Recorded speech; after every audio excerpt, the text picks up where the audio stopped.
With Simcenter 3D Rotodynamic 2506, you can continue to solve rotor assemblies made of multiple stages, with anisotropic bearings and status.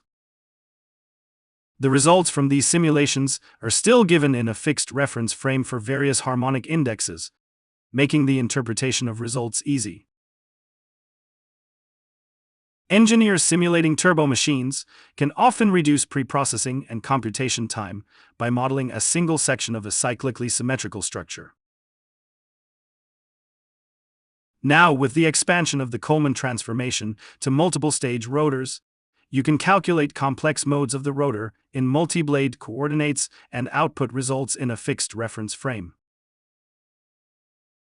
You can even get results faster with parallel computations.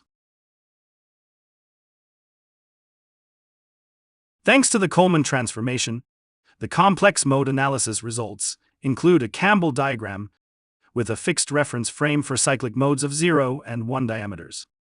In this example, the first and third modes at 33 Hz are backward and forward modes respectively, as shown in the animation. Mode 5 at 112 Hz as a torsional mode that corresponds to the harmonic index 0. Mode 7 and 9 are 1 diameter modes that represent bending modes.